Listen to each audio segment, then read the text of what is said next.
الحمدللہ رب العالمین والصلاة والسلام علی سید المرسلین اما بعد فاعوذ باللہ من الشیطان الرجیم بسم اللہ الرحمن الرحیم۔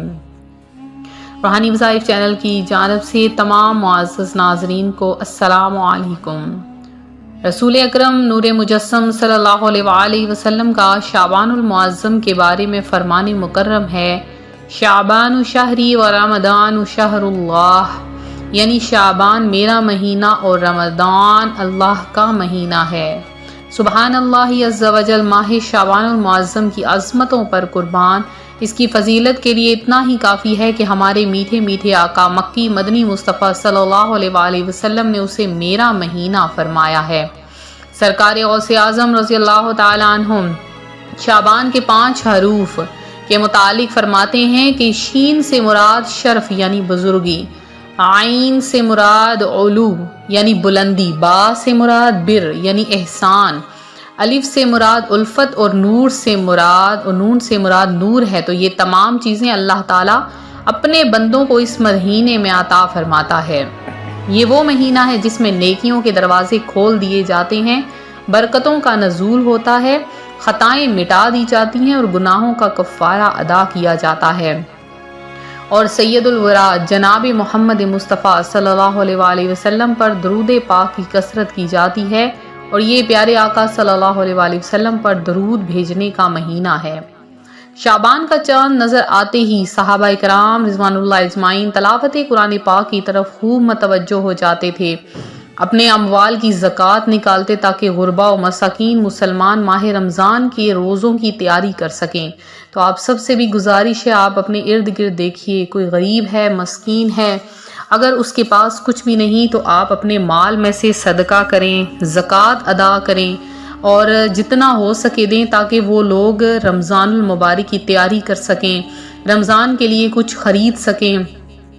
اور حکام قیدیوں کو طلب کرتے تھے، ان پر حد قائم کرتے تھے، تو انہیں آزاد بھی کر دیتے تھے۔ تو آپ لوگ بھی اپنے جو غلام ہیں، آپ کے پاس جو کام کرتے ہیں، ان سے کم کام لیا کریں۔ رمضان شریف کا چاند نظر آتے ہی پھر اس کے بعد اعتکاف بیٹھنے کی نیت بھی کر لیں۔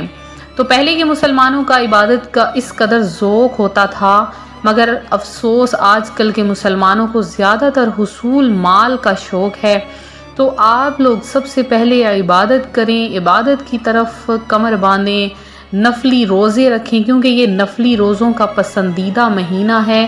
ہمارے دلوں کی چین پیارے آقا صلی اللہ علیہ وآلہ وسلم ماہ شعبان میں کثرت سے روزے رکھنا پسند فرماتے تھے۔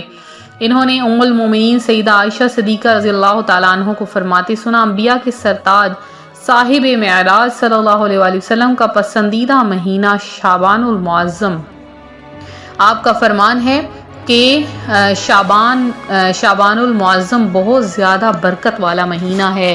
رجب اور رمضان کے بیچ میں یہ مہینہ آتا ہے اور لوگ اس میں غافل ہیں، حالانکہ اس مہینے میں لوگوں کے اعمال اللہ رب العالمین عز و جل کی طرف اٹھائے جاتے ہیں، اور آپ کا فرمان ہے کہ مجھے یہ محبوب ہے کہ میرا عمل اس حال میں اٹھایا جائے کہ میں روزے دار ہوں۔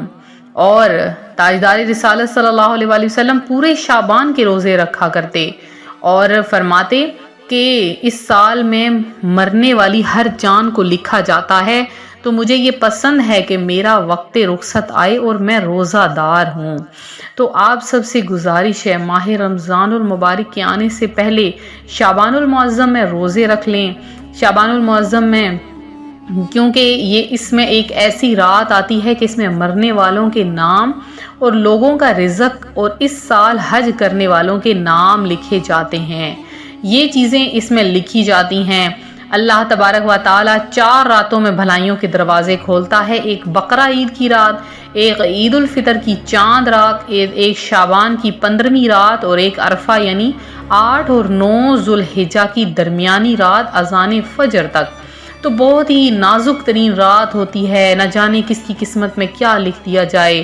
تو یہ مہینہ اپنے غفلت میں نہیں گزارنا ہے، یہ نہ ہو ہم غفلت میں پڑے رہیں تو بہت سے کفن دھل کر تیار ہو جائیں، اور لیکن ہم کفن پہننے والے بازاروں میں گھوم پھر رہے ہوں، دولت کے پیچھے بھاگ رہے ہوں، گناہوں کے پیچھے بھاگ رہے ہوں۔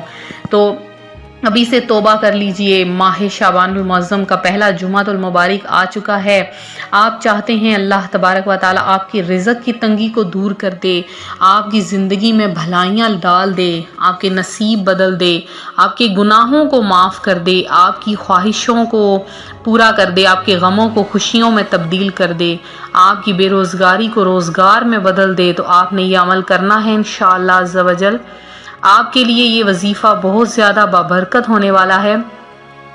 تو آپ نے کس طرح سے اس عمل کو کرنا ہے، غور سے سن لیجئے کہ اگر آپ کو رزق کی بہت زیادہ تنگی ہے، اب آپ اس میں کشادگی بھی لانا چاہتے ہیں، آپ چاہتے ہیں اللہ پاک آپ کو غیب سے رزق عطا فرما دے، یہ چند الفاظ آپ پڑھ لیں، جو پوری زندگی آپ کو نہیں ملا وہ آپ کو ملے گا، آپ کا نصیب بدل جائے گا۔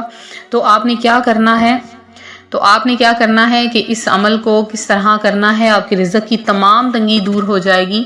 تو یہ آیت آپ نے پڑھ لینی ہے، یہ دعا بھی ہے، آیت بھی ہے قرآن پاک کی۔ آپ نے سب سے پہلے 11 بار درود پاک پڑھنا ہے۔ کوشش کریں فجر کی نماز کے بعد سے اس عمل کو شروع کر دیں۔